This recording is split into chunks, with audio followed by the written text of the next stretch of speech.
இன்றைய புனிதர் ஜூன் 18 ஷோனாவின் புனித எலிசபெத் துறவி. பிறப்பு 1128 ஃபிங்கன் ரைன்.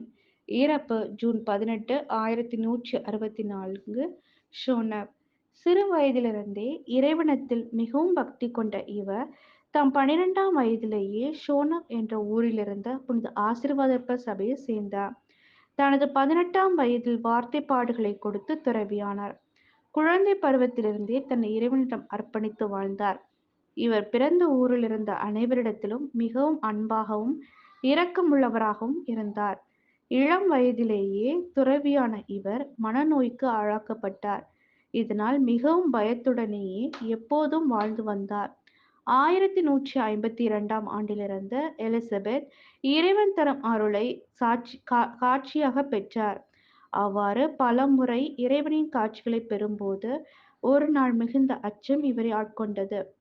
அன்று அவரை சுற்றி பேரொளி ஒன்று வீசியது. அப்போது அவர் மிகச் சரளமாக, தடுமாற்றம் இல்லாமல் அந்நிய மொழியான இத்தாலி மொழியை பேசினார். இம்மொழியை அவர் எப்போதும் கற்றுக்கொண்டதே இல்லை. எலிசபெத்தின் உடன்பிறந்த அண்ணன் எக்பர்ட் துறவியாக இருந்தார். இவர் எலிசபெத் கடவுளிடமிருந்து பெற்ற ஒவ்வொரு தரிசனத்தையும் தன் கைப்பட எழுதி வைத்துள்ளார். தான் இறைவனிடம் இருந்து பெற்ற தரிசனங்களின் வழியாக இவர் ஏராளமான மக்களுக்கு நன்மை செய்து வாழ்வில் ஒளியேற்றியுள்ளார். ஜெபம். அதிசயம் செய்பவரே, எம் தந்தையே, நீர் பல அதிசயங்களை உம் மக்களுக்கு செய்து உம் மக்களை குணமாக்கினீர், வழி நடத்தினீர்.